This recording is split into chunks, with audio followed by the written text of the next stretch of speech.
Welcome to a very special episode of the Tilehurst podcast. Joining myself and Ross tonight is the one and only Robbie Savage. Robbie, first of all, how are you, mate? Very well. I'm glad to be known now as Charlie Savage's dad, which Yeah. is which which Yeah, was well, my we'll obviously gonna make reference to Charlie, but we'll obviously get into the kind of season you've had as well. Debut managerial season as well. Unreal performance from your team.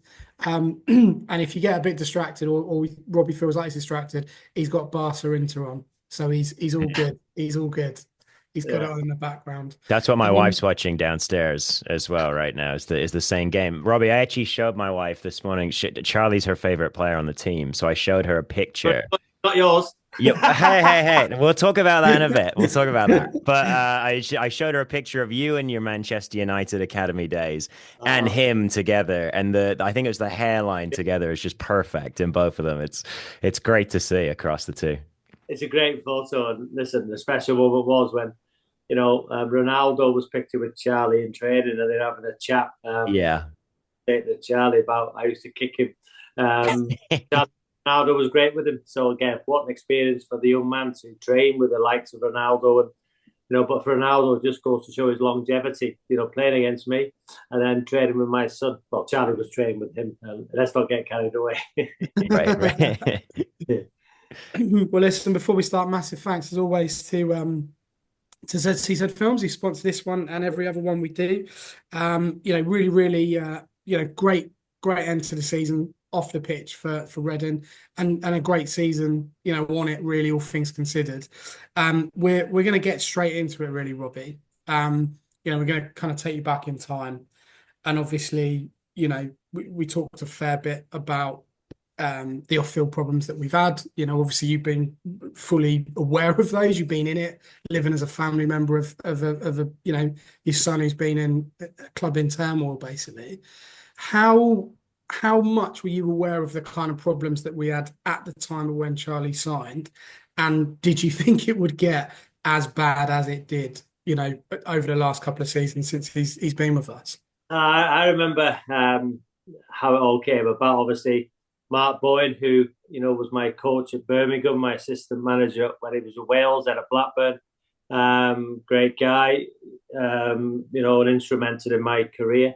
And obviously, he was the director of football. And if you think of the squad that he's built along with Brian Carey, um, for the cost, free transfers, pulling every string possible to get players to the club.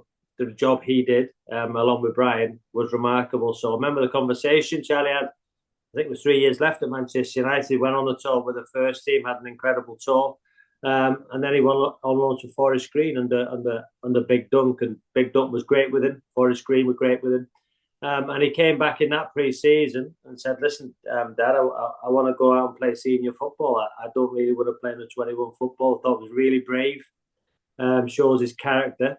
Yeah. And then Mark got in touch with myself, said, would Charlie be interested? I spoke to Charlie. We went down to Reading's training ground. And I think at Bearwood, when we all went in there as a family, we couldn't believe how good it was. Premier League setting, brilliant facilities. And I think when you get players to Bearwood, automatically they think, wow, what an unbelievable place to train on a daily basis and for the size of the football club. So I remember the deal was done with New Era, Charlie's agent, where Rio is, Jamie Morley, who I played with, fantastic agency. Um, and Charlie and the group decided to sign. So I remember sitting upstairs at Bearwood, the forms were done.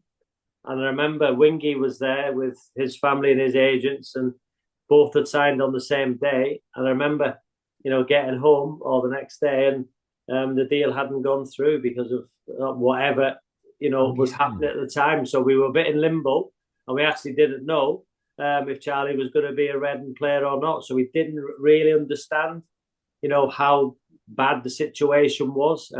But inevitably, it worked out brilliantly well. Yeah, definitely. That's yeah, casting back in time, of course, it was like a registration thing they were like He wanting to go turned around about and that said to time. you, like, oh, actually, I regret this, Dad. Like, I don't want to be here anymore? Or did you say to him, look, this is a nightmare? Because, very, very small situation compared to it. But if it was my son, I'd be like, we got to get you out of here. Like, this is insane. When we're saying this as fans of the club, right? We're stuck with it, as you know, in terms of football fans are just there for life. But if it's your son and you're in that situation, like, how did you manage those emotions and those feelings and that protection element of being a father? Yeah, it was difficult, especially for his mum.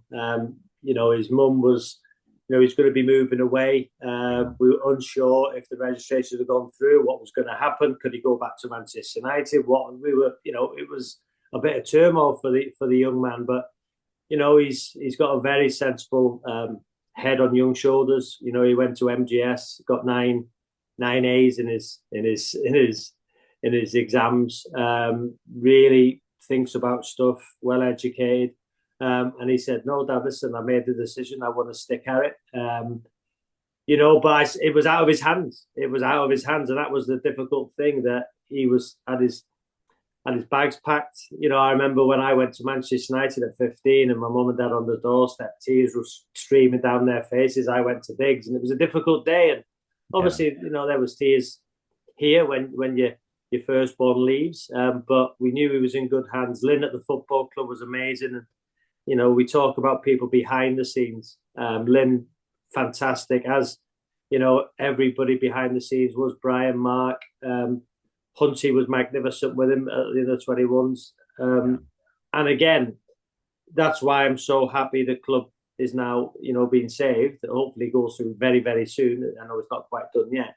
But, the people behind the scenes, Richie, the kit man, wow, the way he's been with Charlie, Bish, everybody. So we see as family and yourselves, people associated with the brilliant podcast at Reading, is on the field stuff. What I've seen is how people behind the scenes have come together to make that club fantastic, and how they've helped the players. So again, we as a family really didn't know much what was going on in terms of when Charlie was at Reading, but it was a difficult time because you've done a thank you letter to one of the biggest clubs in the world, an emotional letter saying thank you to everybody who got him to where he got to, and then literally he might have been going back there, which was right, yeah.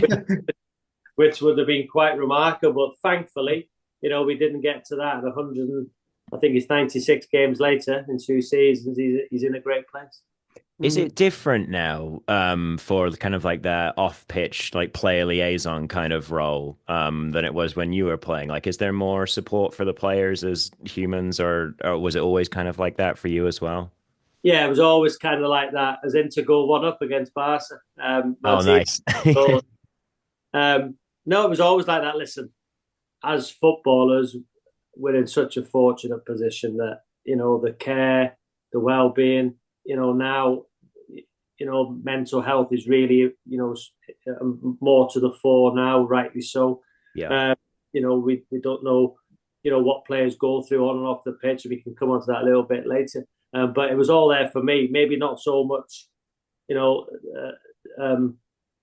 as much as that. But again, as footballers, we're so catered for, well looked after. It's the best job in the world. And, I found it at Macclesfield as well. All you want to do as a manager for your players is give them every opportunity. When they cross that white line, they haven't got a thought in the world other than to get 3 points for their team. So, I had that throughout my career. Charlie's having that at Reading, and I can't speak highly enough of the club. And hopefully I give that my Macclesfield players too. I mean, you talked about, opportunities there. And, particularly in the early days for Charlie, I remember being on the pod and airing my frustrations about what player under sellers. Was that a difficult time for you and him as a family in terms of you felt maybe he wasn't getting the opportunities that he should have got in the team when potentially other players were? Oh, listen, I've heard yourself been a huge supporter of Charlie, and I can only thank you. As Ross has at times, and the local press. Listen, I get it. Listen, all I've ever asked for from me and my son is that people judge him fairly, not because of the name on his back. People think that he's probably had it easier than most to get to where he's got to, but let me tell you, it's been harder for him. when you're the son of a footballer, I'm not going to say famous or a good footballer, a footballer played 350 Premier League games and, you know, captain 4 Premier League sides. So I know what it's like to survive a dressing room for 20 years. And where do you survive? Because as a footballer, everybody wants your place. You know, when you don't play well, people, you know, can come for you a little bit. So again, Ruben, you know, give Charlie an opportunity. And I remember those first, but the 17 games in the 4-2-2, and I know Ross tactics. You know, when I was watching that, regardless of if my son was in it or not, listen, I've tried to play a 4-2-2 at Mac, and for me, it doesn't work in terms of you have to have the players to play that system. And in the 4-2-2, if you're one of the 2 sixes, and you got defensively minded fullbacks, you haven't got a ball. All you can do is go backwards or sideways because the ball narrow between the lines to your 2 10s and your 2 forwards. If your forwards are in the channels and your 10s are narrow, as a 6, you've got one pass. You've either got the ball in behind into the channel, but you haven't got willing runners, or it's hard to slip that ball, a straight ball through the lines to your 2 10s. And if your fullbacks are defensively minded, you've got a sideways pass. And when Charlie and Wingy, who, listen, have both done great, and Nibsy and Ben, you know, for me, the 4 as a unit, 3 out of the 4, the best midfield in League One in terms of goals, assists. You know, Ben's been unfortunate with injury, but he's a terrific player, and I know he loves to carry the ball. I think they all complement each other really well. So one had to miss out, which Charlie was you know, he's an honest, fair guy as I am. So in that 4-2-2, I thought, you know, for me as a manager, I'm talking about myself now, that if I'm seeing a formation that's not working, I'm going to go against my principles. And my principles at Mac is 4-2-3-1. If that's not working, I'll go to a 5-3-2. You know, I'll change according to the way the game's go and use my subs well. The 4-2-2 wasn't working. And it took a long time to figure that out. And, you know, and as well-respected, good coaches in the coaching team they had, I couldn't understand it. And I just felt as a father, you know, in that period, it just, why weren't we getting the right results? You know, Nibsy can be a 10, but I think Nibsy, and we come to winning duels, balls high up, Ross, you know, Nibsy does that better than anybody. I think I seen the stat today. I think Wingy and Nibsy in the top 5 are the most tackles in the league. So again, I was in a thought process that in the way that Ruben wanted to play, by the way, he's done great, you know, to get Reading where he got to.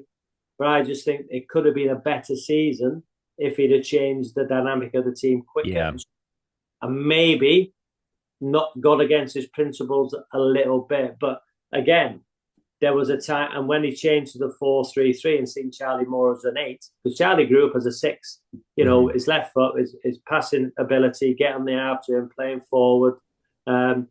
He couldn't really do that as one of the 6s in that team because the options out wide, narrow passes, nobody in behind. And the diagonal was never on. You know, and then there's a debate, should Wingy have played as one of the 10s, let Charlie be as a 6, then Craig come into the team.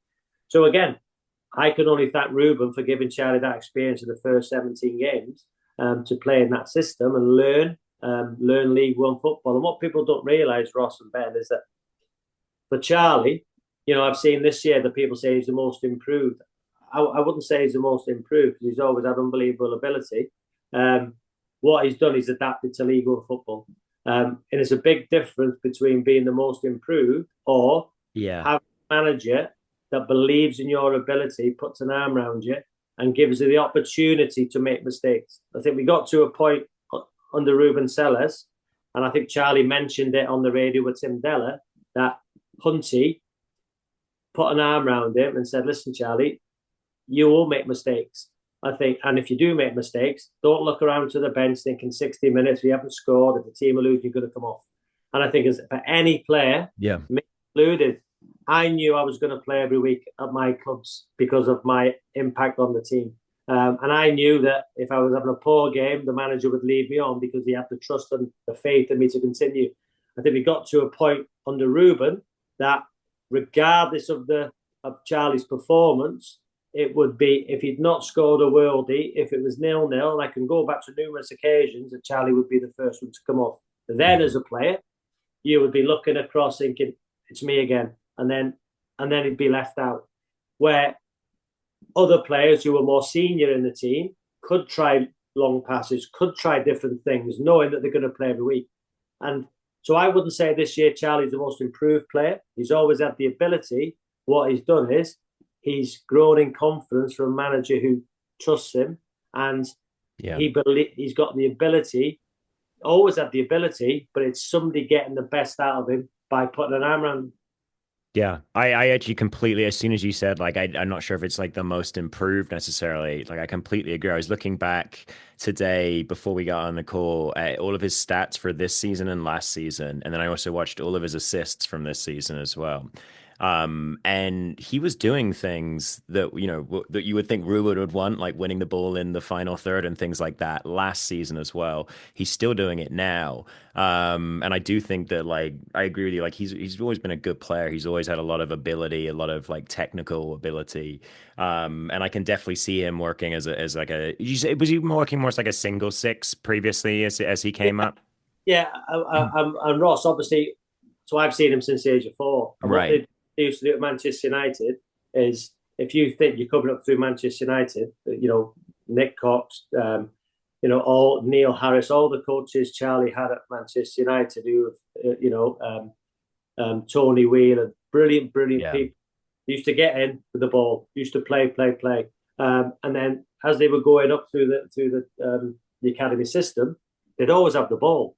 So very rarely in a game would Charlie hit the ball 5 or 6 times.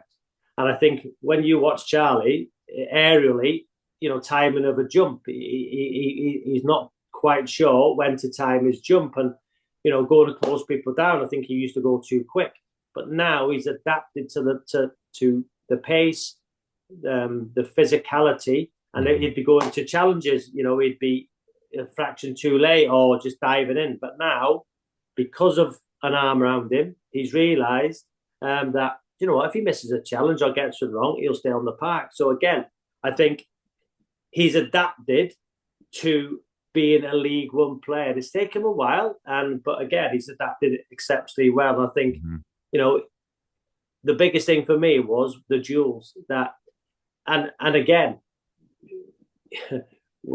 because he's so dedicated, he's so professional. The things he does is incredible to be the best he can be. And he's got that from me, because, people have a perception of me, but, I never used to drink. I never used to go out. I used to be in bed a different bedroom 2 days before a game.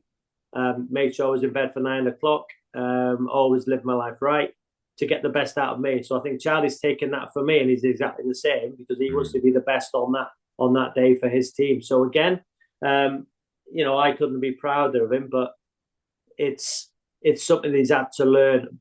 But this season we've seen the best out of him, Ross and Ben, because of the trust and the faith and the belief that he can make mistakes. And if you notice under the new manager, he hardly ever comes off, because whereas 60 minutes under the previous manager, the manager might bring him off, but I think because of his physicality and his running stats, which him and Nibsy are unbelievable, probably the best in League One in terms of high intensity runs, number of sprints, distance cover. Distance cover is not as important anymore. It's those high intensity runs, where I think the new manager believes the last 20, 30 minutes of games, that's where Charlie will come into his own. And I think he's done that.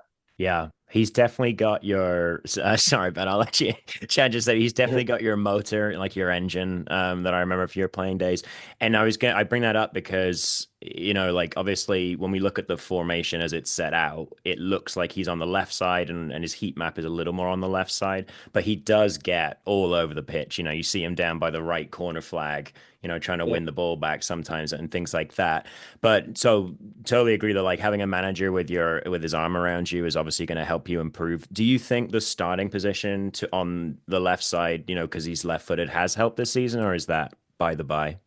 Yeah, I think it's helped, because what Charlie's not got is, because we go through all his stats together. He's so engrossed in it, addicted to being a footballer's obsession, as I am as a manager now in my footballer career.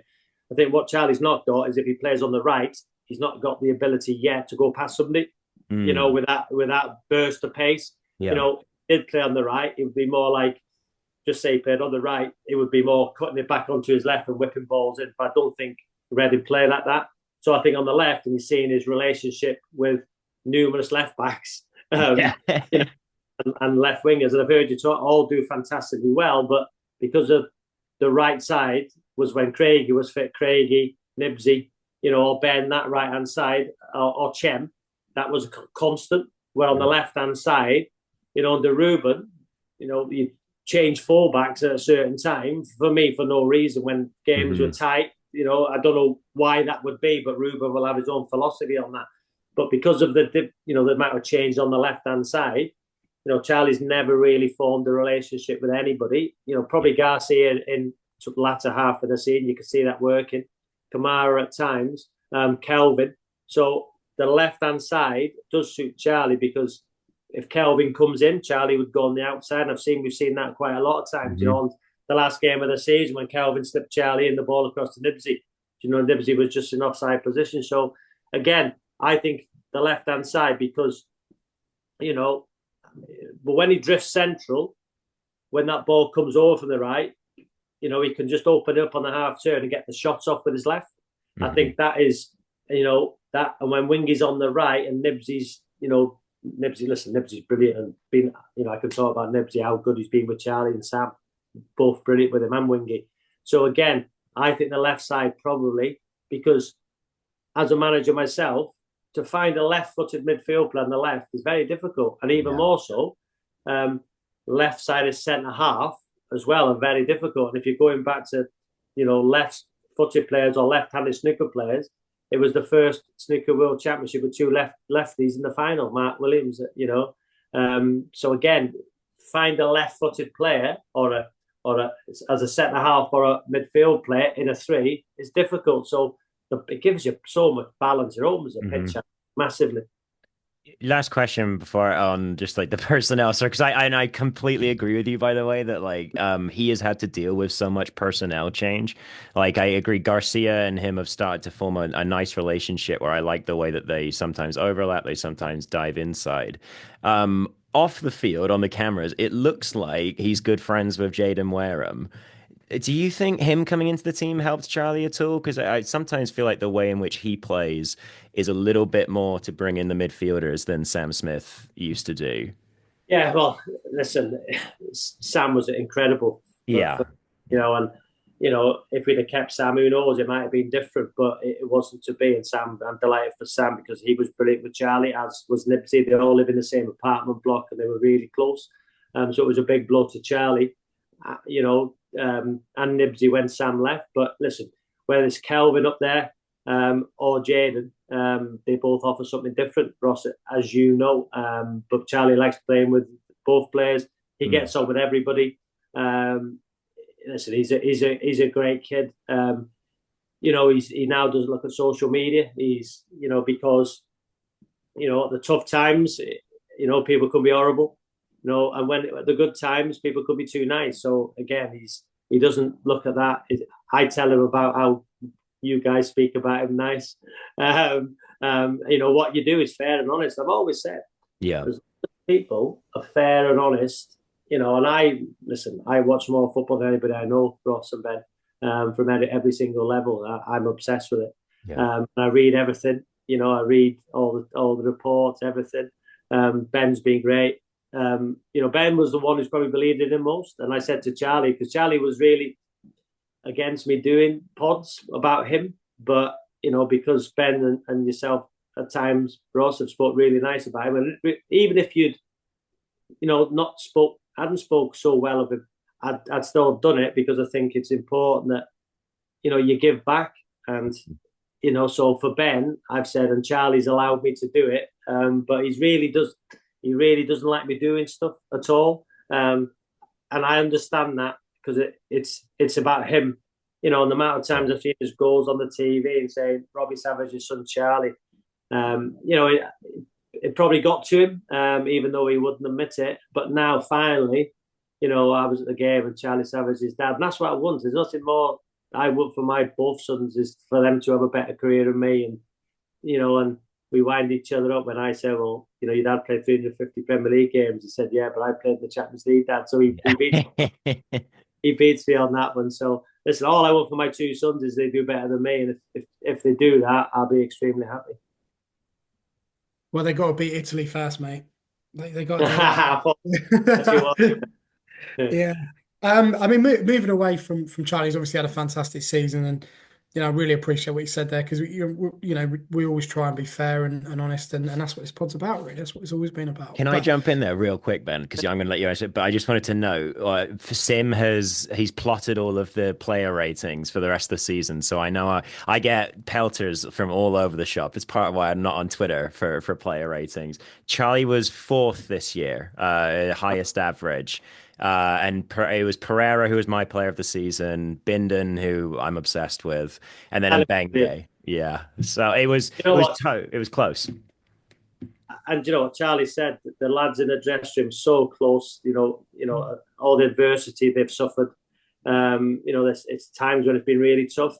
And what people don't see as well, and so you think you're a young man moving away from home for the first time.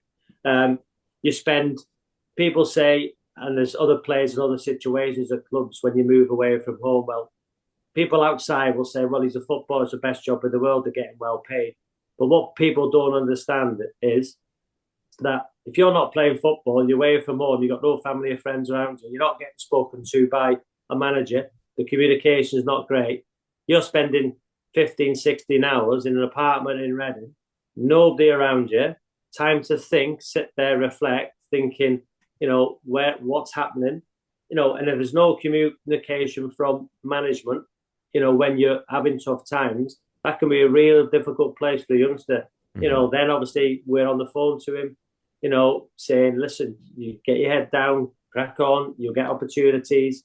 But I think any young player wants to know where they are and communicated to. I think as footballers, you have thick skin. It's part and parcel of being the job. But I think what Hunty's done the best for Charlie is communicated with him. And I think, you get the best out of players and individuals when you communicate and you're honest and transparent. And that's what I try and do with my group. And at Macclesfield, Ross and Ben, I say to every single one of my players, and my philosophy is that I want to treat every player at my football club like I would want Charlie to be treated. So I always think about that and say, if I was Charlie now, if I was a manager of Charlie, how would I want this to come across? So again, I think, Charlie's had some difficult times, but, I admire him massively. I admire him. There was transfer speculation, if you remember, clauses, but he wanted to stay. He didn't want to go anywhere. There was rumours about, him about a clause in his contract, which he gave up just to play games. So again, all these things, you're thinking at 21 years of age, away from home, in an apartment for 15, 16 hours, you've got the training ground, you've got no friends or family around you. Mentally it was tough. It was tough, but he's come through that now, and that's only made him stronger, as you've seen by these performances. But it boils down to man management of a young man. Mm-hmm. I mean, moving away from Charlie and just talking about the team and the club. Obviously, you've got more media hats than I've got pairs of pants, to be honest with you, mate. Like you're always somewhere on a pod or on something in terms of BBC or doing commentary on the United games and in the European stuff. Do you, looking at football media in general, do you feel like Reading Football Club has had enough media attention on it from some of those bigger outlets? Or do you think actually, the club itself has probably been done a little bit of a disservice in terms of, I'm thinking Sky Sports particularly, the way that they might have covered it or BBC or whoever. Do you think we've had enough coverage from those people, or has it been fair or consistent with what you'd expect, basically? Yeah, well, I can only speak personally on 606. We've had James Earnshaw who covered the story really well. I think we had a few Reading fans, and I think personally on 606, which I can affect, I can affect that. When you ask for Reading fans, I think we covered the story really well. It's difficult for me to speak about other channels. I think Talk Sport, have done it well. I think Inter might have a penalty as well, by the way. The Reading story, listen, if you remember, we're engrossed in it. So we'll be engrossed in it. You two and everybody associated with Reading will be engrossed, and that will be our sole focus. So again, we might have had more coverage than we all would have imagined, because you'll be looking at every TV channel, every paper, every outlet, thinking, why Reading being mentioned, when they probably are, because you're so engrossed in it. But inevitably, they got a penalty into. Inevitably, Ben, there was lots of groups, wasn't there? I think Caroline, the groups involved with Reading have done ever so well. I think there was an applause. Was it the 18th minute of the weekend? I'm not sure. What was that for, Ben? What was it for? It was in the 18th minute. They do the 18-minute. It's for the points deductions, right, Ben? Yeah, always. Yeah, but it was a minute gone on, and what we've all been through basically as parents of players at the clubs, but fans and everything else. It's an interesting one. It's dimmer in it. When we're doing a pod every week and we're doing articles and you're talking to Charlie and stuff, I guess it's difficult to be objective with what we think should be being said about the club and what's actually being said. So, it was kind of one of those where I just thought, well, from your opinion, do you think it's being fair? Well, the outcomes happen now, isn't it, with Mr. Kuig? So again, it just everybody's got to look forward now. The players, there was times, the players, and not so much the players, but the backroom staff. The backroom staff, were they going to get paid? Weren't they? Was it going to be early? Was it going to be late, the payments? But inevitably, they've got through it. And looking ahead to next season, hopefully they can have another fantastic season. 2-0. There we go. Nice. There you go. See, there you go. I'm gonna have to stick this on in the background. Thinking about the games that you've seen on the pitch. Yeah. Favorite Reading game this season? I've never seen Charlie score live. Really? Okay. Never know, but obviously because my wife's seen him score against Harborough in the FA Cup. It's difficult for me because you imagine Ross and Ben, the anxiety, the nerves, the emotion on a Saturday. So I'm pleased for the half-12 games. Lots of Reading fans or media might not be, but I like the half-12 games because I can watch it.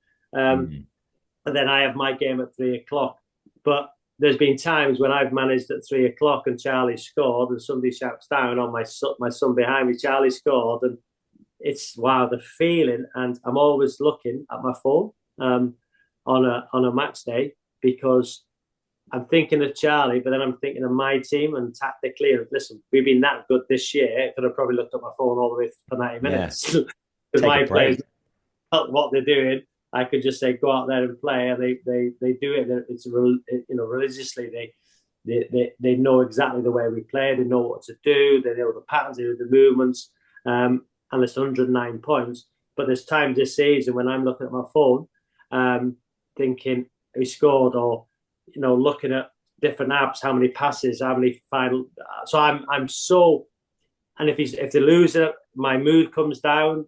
But I think his goal against Colchester in the cup, I think for me, that's the goal of the season. Listen, I know Wingy's goal was it against? No, listen, Wingy. Can I just say Wingy?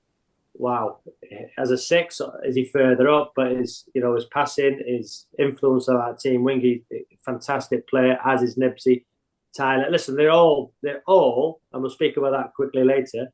I've done unbelievably well under the circumstances. But for me, the reason why Charlie's, for me, was the goal of the season, because when you hit a half volley, when it's behind you with your weaker foot, and it's still rising when it goes into the net, That's a very, very, very difficult thing to do. And the reason when you analyse it is if you said to any player in the world, right, you've got to do that technique with your wrong foot. Under pressure, you're losing the game, you need to get a goal to get back into the game. You do that. Yeah. How many times out of 100 could they do that? Where I think most professional footballers in the world could pick a ball up from 25 yards and smash it into the top corner.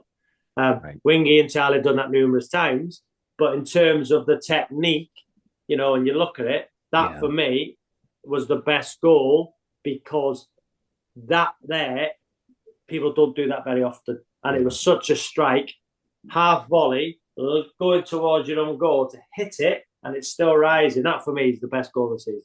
Yeah, I agree. Actually, that's the one I picked out when I was watching back through some of Charlie's stuff earlier. Yeah, absolutely brilliant. But the game, Ross, the game, Ben, the game I loved, and the game which meant a lot to me was the home game against Wrexham. I was there. You know, and I've seen teams this year, and Wrexham have gone up, and listen, they've got a way of playing, an effective way of playing.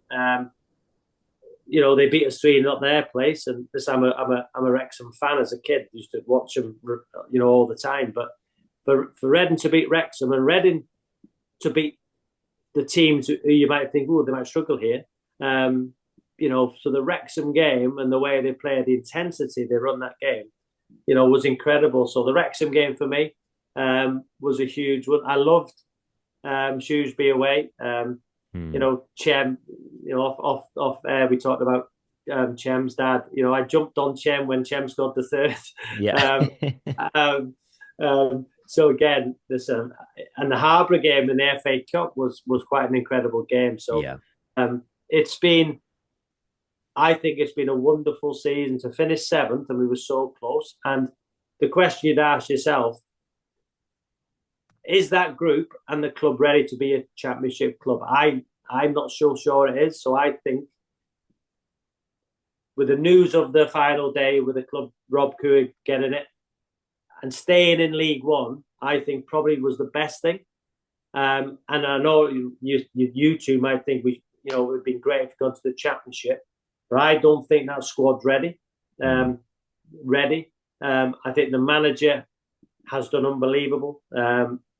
Listen, I can't thank him enough. And it's not because he's playing Charlie on a regular basis. Listen, if Charlie's not good enough, Noel will leave him out. There's no question about that.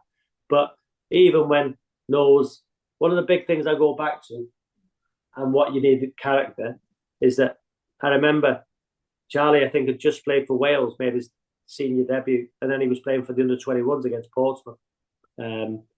You know, in a game at the training ground behind closed doors, or I can't remember. And he was the best player in the park. And that, for me, shows what a character the kid has got. That if you ask players who have just played for their country, right, you need minutes in the 21s, a few.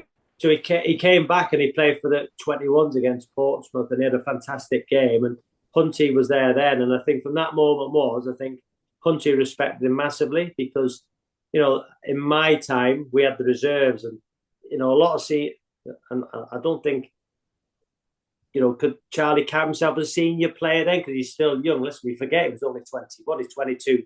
He was 22 on the 2nd of May. But because he played for Wales, because he played the Champions League, because he's had such experiences with me as a father, going to games when he was this big, watching me, people see him as a senior player, even though he's so young. And I think what that Reading group is, we see them as senior players. Tyler Binden, listen, wow, what a player, lovely family.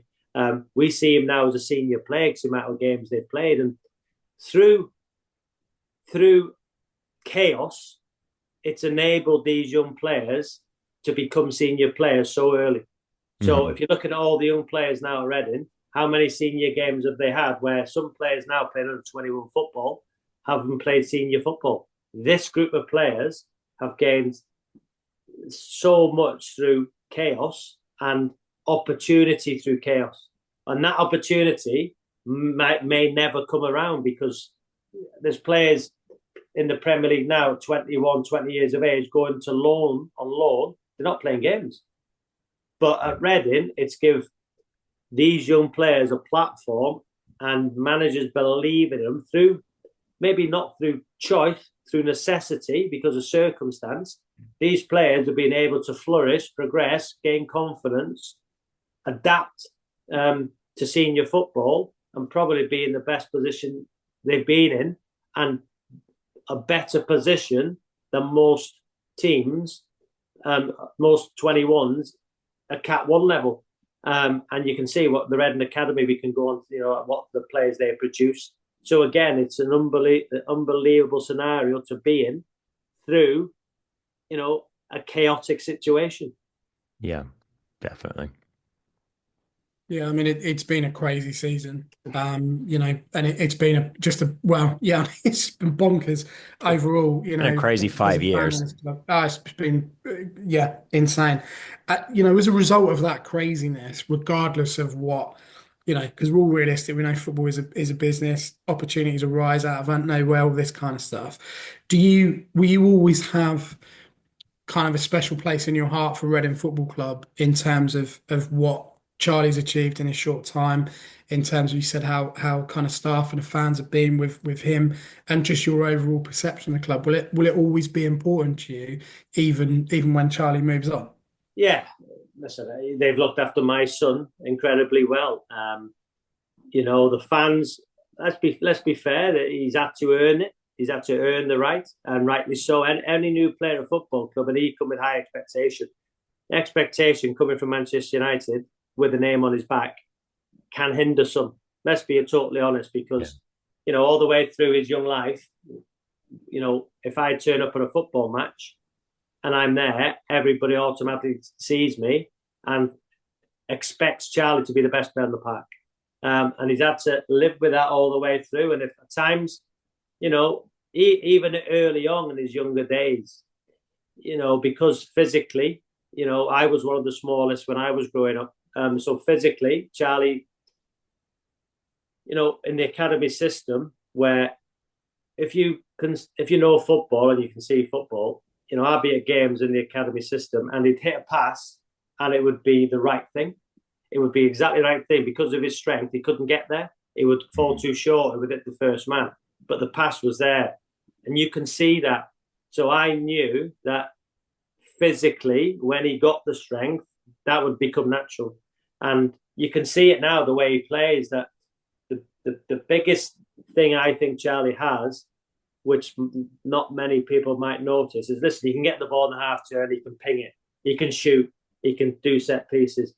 But when you watch closely a game, the amount of times, because throughout the academy system, because he wasn't physical, he didn't want to get, clattered, he would move the ball very quickly. So the amount of times he does a little first time layoff into a little bit of space or to somebody, like the layoff for Wingy at Bristol Rovers on his right foot. That for me is one of the passes of the season. When it comes across, Wingy dummies it, goes forward, bounces, and he just like cushions it with his right foot into the path. That's beautiful. And that pass was underestimated. How a lot of people will be seeing a 70-yard ball spread, over so many yards. But that pass there for me, and there's little passes he does into midfield first time, just to give himself a yard, that what makes him a little bit different for me. And not the 30-yard strikes. Listen, they're great, of course. The matter goes outside the box, winging him, have a competition most weeks. And the interesting thing is, and the difficult thing for the previous manager was, when you've got 4 fantastic players in Ben, who's different to Charlie, who carries the ball, and I understand that in tight games you might need something different, ball carrier to commit. And I think, when I've seen Reading play, what I like is like a bit like, when Tyler gets the ball and you put your foot on, you're waiting to draw people out and they play. And I think Ben could have done that high up the pitch if it wasn't for his injury. And I think we missed Ben. We missed Ben in certain situations, and and at times as a player and as a manager, I found this out, because I've got 18 starters towards the end of, and I can only pick 11. And Right. what you find sometimes as a manager, sometimes you'd rather have situations where if you've got a player suspended, if a player gets injured, it makes your decision easier for you. And as a player, you think, "Oof, I'm a bit lucky there." So I've never believed in luck. But in times, I'm now realizing as a manager, you do need a little bit of luck in terms of situations. If you've got, just say, if you've got 12 players all in great form and somebody's being suspended, a suspension's coming up, it gives you an out. Hmm. So again, Yeah.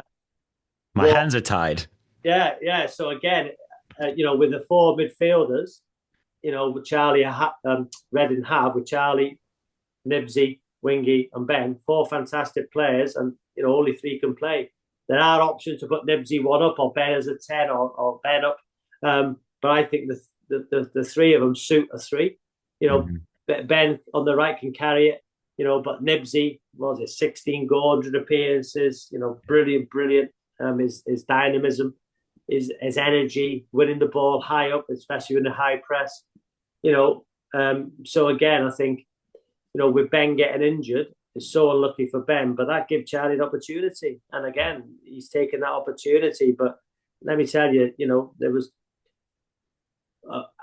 how close they are as a group, and Nibsy especially. I remember one time Nibsy got injured. I think it was his knee. He went for a scan, but I think Charlie wasn't starting.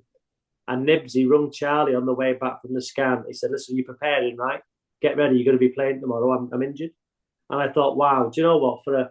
For somebody who just been told he's going to be out for 3 or 4 weeks, to ring his mates and say, "Listen, get prepared, be ready." But Charlie was. I don't think I'm going to be playing. That shows how close that group are. Yeah. Charlie felt for Ben when Ben was injured. They were so close. So again, usually in a dressing room, it's everybody for himself, but you're a collective also. But that just goes to show how close and how tight that group are, and how they all get on. Yeah. That's Yeah, class, that. definitely. Love that. That's really good to hear. Really, really I good to think it's hear. part of like I think it shows on the pitch and it's part of what I mean people are talking about how much they love this Reading team in comparison to kind of like any Reading team over the last 10 years really. I think fans connect with that and then you can kind of see that they are friendly.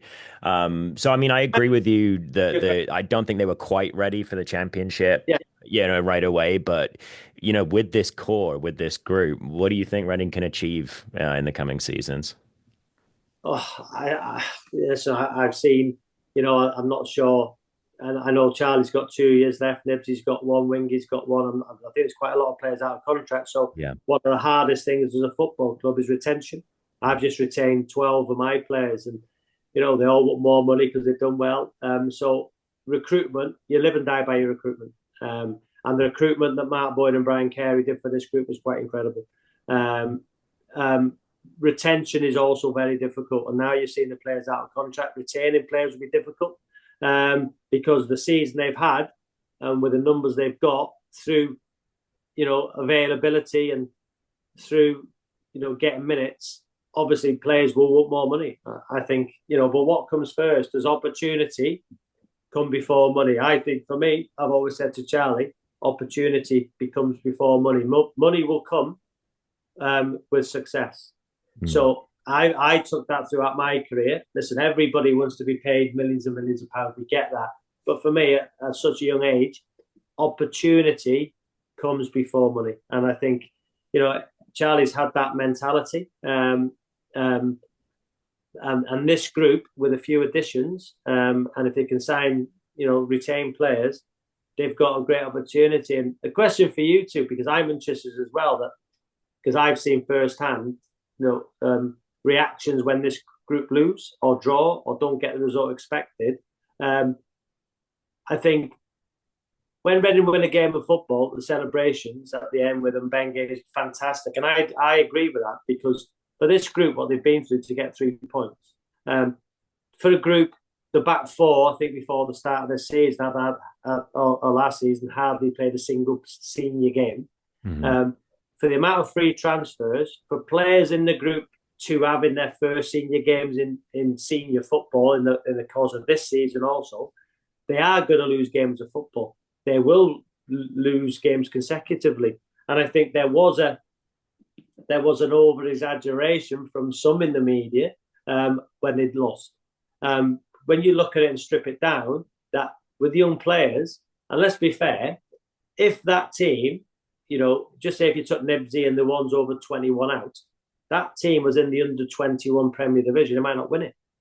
But this is a team here with a few older players competing, beating teams with significantly bigger budgets in an unbelievable environment against all odds, winning games of football and having a togetherness.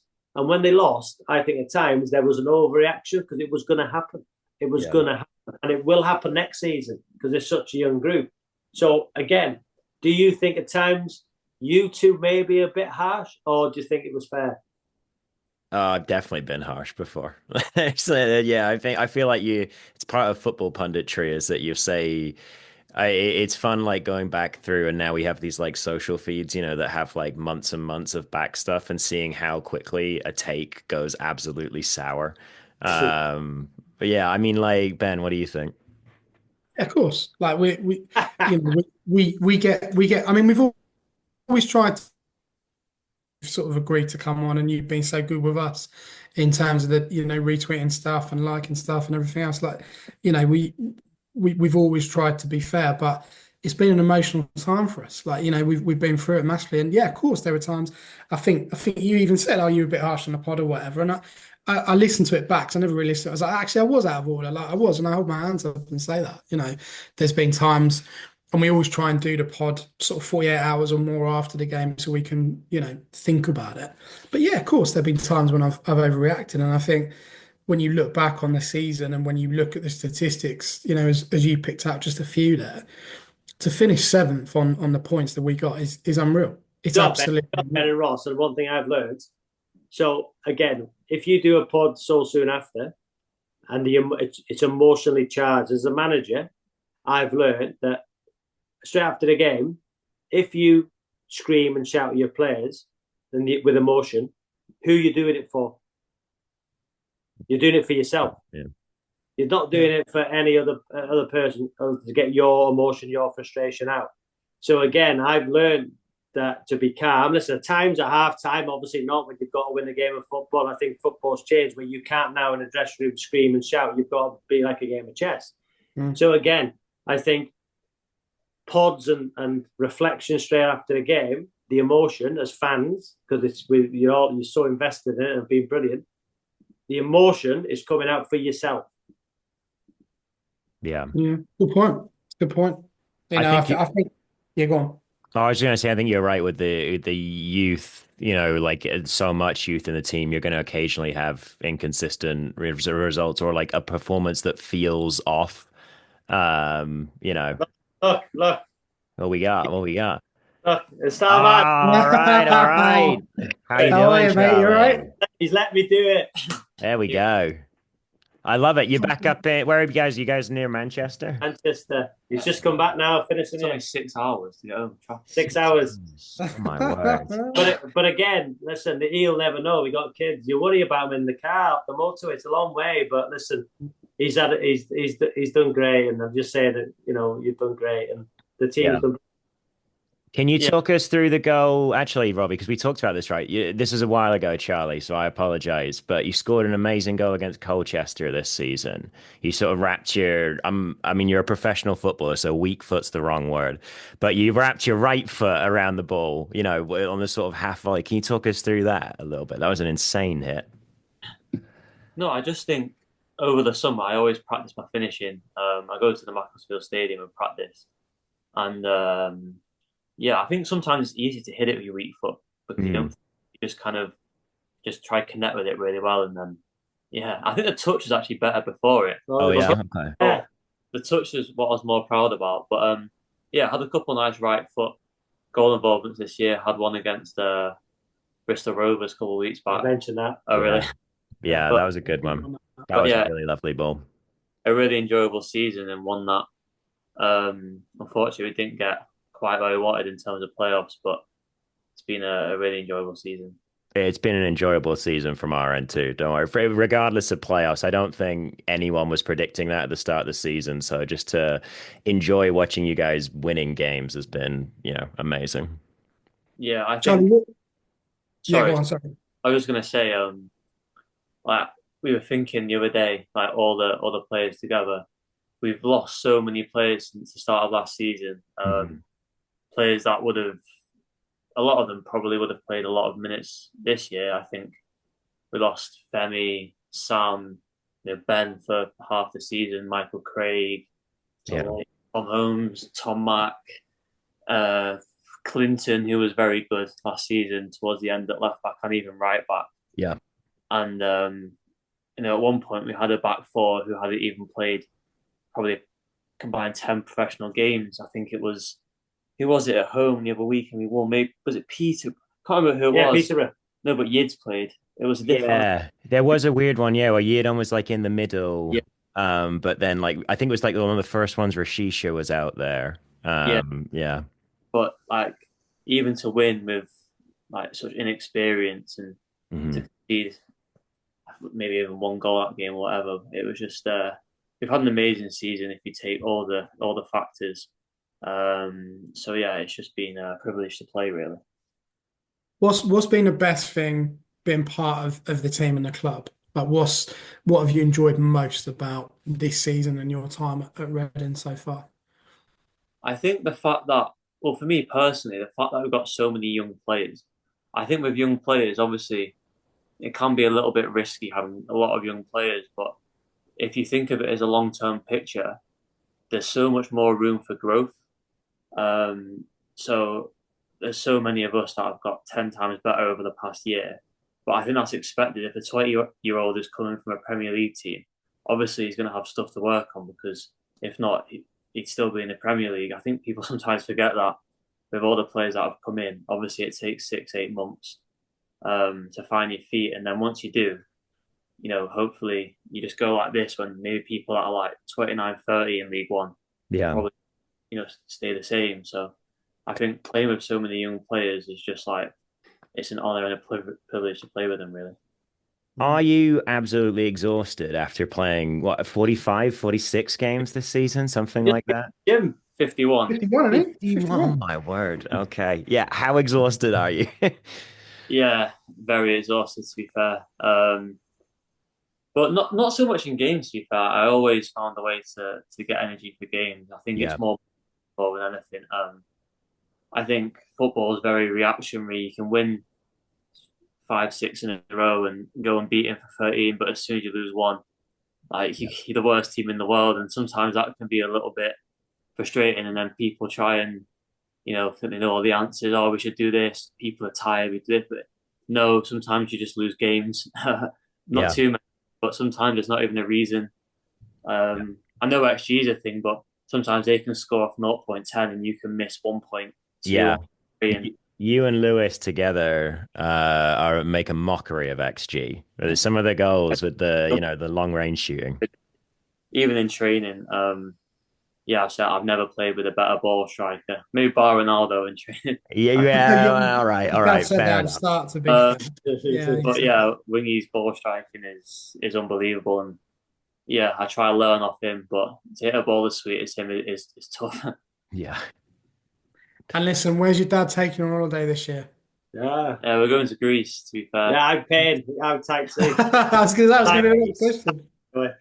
yeah. Well, maybe if I get to the Premier League one day, I'll You'll return treat the me. favour. Right. Nice one. Nice to see you guys. Good Thanks. stuff, Listen, Charlie. yeah, Thank you take care. so All the much. best. Appreciate you. Oh, that was lovely. I love that. That was great. Yeah, That he's but again, listen, what people as you parents, it's the drive up from Reading, less than 3.5, 4 hours, taking him 6. So every Yeah. time he's on, oh, Barcelona just scored 2-1. Oof. Every time, he's in the car on the way up, you worry, you panic. It's especially after the game when you're thinking he's mentally drained, he's exhausted, you're making sure he stops off. You're always worrying about your kids, Mhm. So yeah. So any more questions? Any more? We'll wrap up Mac really. For those of you who haven't followed Macclesfield this season, 109 points goals scored 109. I mean, that's incredible as a symmetry anyway. For context as well, Worksop Town, Yeah, 83 points in they second weren't. place. I went to watch the game, so I went to watch. They beat Guys in the playoffs, so that they're now in the National League North as well. So we finished 26 points above them. Good side, but not as good as us. Yeah. Yeah. I mean, overall, have you enjoyed? This sounds a ridiculous question, but have you learned a lot about yourself being a manager It's a this relief. season? I Have you think. really enjoyed Yeah, it? it's relief. Every Saturday, the final whistle, when you've won, it's relief. Listen, people expected us to win the league because of the budget. But as you guys well know, it's you can have big budgets, but what comes with big budgets is the expectancy and the pressure to win at Macclesfield. Before I was manager was big, but it's even bigger now because people want me to fail. But our family have had that all through our lives, where there's certain people want us to fail, and that fuels our fire. And when Charlie was, people being negative about him, it fuels his fire. We, as a family, we've got that fighting spirit, and it's ingrained in us. Through adversity, we get stronger. So, when people were questioning me as a manager, me and my team, I use every little anecdote, every little thing said about us, every manager's team talk, every celebration when we've lost. We use that. And I'm not a head coach. I'm a manager. And my biggest strengths is to get the best out of people, in the changing room, like I did with 4 Premier League clubs. And people doubted my ability, and I'm self-deprecating when I speak about myself. But, at school, I was the best player at school. I'd get the ball off the goalkeeper and I'd take the score 11 goals in a game. But what you have to do, the higher you go, you have to adapt, and you have to be clever, and you have to, know how to get the best out of yourself, but other people. And I was in no doubt that to have a career, I had to do everything right, and I had to play to my strengths. So my strengths were winning the ball back and giving it to better players. And I've got no problem in saying that. No problem at all. Oh, what a save! Oh. What a save! Barca nearly 2-2. It's not been on TNT. This is unreal. You've usually turned the sound off by now. Yeah. So my strengths as a manager is, listen, I'm on my A license with the Welsh FA, but my strengths aren't putting sessions on for the group. I always believe in designating better people qualified for the job to do it. So I've got a pro licensed coach, John McMahon, who's brilliant. He's my coach. We'll discuss this session. He'll put it on, but I'll watch it. And if I see anything, I'll step in. And that's what I've learned off my managers. So where I come to, where my strengths are, is that I want players to feel that they can trust me, that they want to play for me, that they'll do anything they can for me. And I think I've got that this season. Tactically, I can see games. I can see it.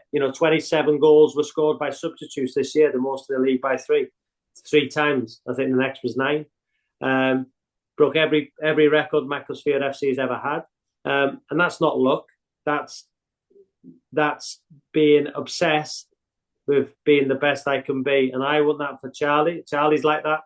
He wants to be the best he can be. So I've turned down a job. Well, when I say turned down, I turned down a league job in terms of I wasn't offered it. So maybe turned down the wrong thing, but there was inquiries and I wasn't ready for it. Because the big question is, when do you think you're ready for a job? I'm really happy at Mac. We got a big season next year. But my traits are that to survive a dressing room as a Premier League captain for 12 seasons, to play 350 games, you've got to have something about you. You need a personality. You are going to have, I think as a footballer, we all realise there's more ups, there's more downs and ups, especially, only so many teams can win stuff. So you've got to realise that what's success as a footballer? What's success? Well, success for me as a footballer is making a career out of football, whatever level, whether that's National League, League Two, to do a hobby and get paid for it, with the pressure, with everything that comes with it. you can make a living out of it for a considerable amount of time, yeah, you are a success. To play League Two football, you're a good player, a very good player. To play League One football, you're even better player. You know, to play a Championship football, you are probably the top 2%. To play in the Premier League for 12 seasons, you are in the top 1% of players. You know, I remember on a podcast somebody saying I had a poor career. You know, somebody having a go at me. Well, I'd take a poor career to play that many games when every kid wants to be a footballer. You know, however you get there, however you perform. 2-2 Barcelona just scored. Oh, look at this, Ross. That game. Wow, 2-2. Danny Olmo. So again, my managerial career will be dictated to by results. I think where I'll get tested next year is that for me as a manager so far, I've lost 3 league games. I've got an 82% win record and at 2.6 points per game. Where I'm going to be tested next year, and the fan base will be tested, is when we lose consecutive games, and it will happen. So how will I react? I reacted well as a player. So as a manager, when you've got responsibility of a 4,500 fans on a every other week, your staff, 100 staff, players, families, how am I going to react then? So for me, I need to test myself in those circumstances.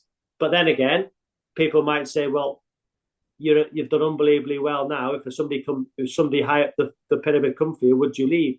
Well, I wouldn't turn my back on Macclesfield now because I don't think I've earned the right, and there's better managers than me. I need to learn how to adapt when I haven't got the biggest budget and I'm losing games consecutively. So I know now as a manager, if I'd have been manager of a team in League Two, League One with the biggest budget, I believe I could have won the league because I've done that at Macclesfield, which is, you know, Ben, you'll know, is probably a League Two club in terms of stature. If I went to League Two or League One now with a team with the 17th biggest budget but not the best players, how can I cope? So I need to go through that next season. Listen, I believe we can win the league next year. We won't have the biggest budget, but again, and we'll lose games consecutively. Now it's up to me to learn next year how to do that. And then after 2 or 3 years, be in a position to have all the experiences as a player, as a manager, you know. And what I think I don't get enough credit for personally is that my name as a footballer, through the media, through doing Strictly Come Dancing, doing all things I've done, is that I haven't expected to go into a league job straight away. You know, I could have been in a league club as a coach and then got catapulted into the job as manager because I was at that club. Well, I haven't earned the right to do that, you know, and I wouldn't want to do it that way. I've always done things the hard way and earning the right, whether that was on the radio, you know, doing 5 Live Sports Extra for a year, you know, just after I finished playing 631 games. I didn't go straight onto the biggest shows. I earned the right. I didn't go straight into the biggest teams in the Premier League. You know, when I say the biggest, you know, any team in the Premier League is a big team. I earned the right dropping out the crew. And now I need to earn it right as a manager through hard work, through dedication, through obsession and learning, and then getting the opportunity and being prepared when I do go into a club higher. Hopefully it's Macclesfield. Be prepared. If we lose games, I know how to react. If we win games, I know how to react. So again, I'm loving it. I'm enjoying it. I should have done it sooner. But my biggest thing is getting the best out of players and giving of my experiences. Because the one thing I've got is if a player asks me a question, I've got all the experiences and I can hopefully guide them and help them and try and treat them like I would Charlie to be treated. And if I do that, I think I'll do all right. Yeah, totally agree. My mum's a huge Strictly fan, and she still thinks of you as a footballer first, though. So you're doing good in that regard. But listen, Gal, and I say this, no, listen, I do read the stuff. You know, I remember seeing young Tom who does the analysis. That he was at the game Tuesday, and I spoke to him because, you know, the podcast, the local media, they're the ones as a captain, and now with the local press that you have to give back to. It's okay doing the big channels, everything. You know, it's the smaller ones and the ones who do it for the love of it. They're the ones you have to repay and give your time to more. So So again, you've been fair. You've been fair with the group, and listen to the podcast. It deserves more publicity. So again, young James at the Telegraph, Reading Telegraph, or the Chronicle, is it? Does a great job. So again, it's taking the time out to do stuff like this is great, and just keep doing what you're doing, guys, because it's brilliant. For me, being away from Reading, I listen to it, because I get the insight from it. I appreciate it. I really appreciate it. We love doing it, like you say, Ben. It means a lot. It really does. At times this season, and many times it feels like we're just talking into no one. We're just doing it for the love of the club, really, and the love of the game. So, massively, massively appreciate what you're saying there, and thanks for for all your support, and ultimately thanks for coming on. Like we've been glad to get you on. It's been fantastic to have you on. Nice little cameo from the Star Man as well. Yeah, that was nice. And listen, he's earned it, but he's had to earn it. He's had to earn it, and he's known that, and he's earned the adulation at the standing on the pitch of the weekend. When the crowd was singing, is it the 18? Club 1871. I was dancing as well, Robbie. Like it's not just but for me to be there, my last ever game in my underpants. I read. You asked me the question before. The club will always be special, and when Reading were interested, I'll never forget the way the Reading fans were me on that last game. I danced there on the pitch at half time with Ola.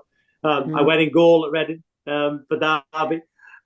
So again, the club does mean a lot. I'm a fan of Reading now, and I'll be a fan of Reading forever because the way they treated my son and the way they treated me in my last game. Whatever Charlie's future holds, and hopefully it's at Reading for the next 2 years, 3 years, 4 years. I can categorically say he loves it. Showed by how he plays, and he's had to get through tough times, no doubt. But now he's in a great place with good people, a fantastic manager who cares about the club, who cares about players. So yeah, he's in a real good place. He'll have a good summer now. I'll take him on holiday. He probably won't pay for the thing. His bedroom will be messy when he gets home now. I have to put everything back into place. He'll leave stuff out in the kitchen. We'll be tidying up after him, but I wouldn't have it any other way because, I love him to pieces. Brilliant stuff. Robbie, listen, thank you so much for your time on what is essentially a massive game, Barcelona. So thanks for sticking with us. And as I said, thanks for all your support. It means a lot, and glad it's good to know. So thanks, mate. Brilliant. Top man. Well done, Ross. Thanks. Yeah, thank you guys. Thank you, Robbie. Massively appreciate it. Cheers, guys.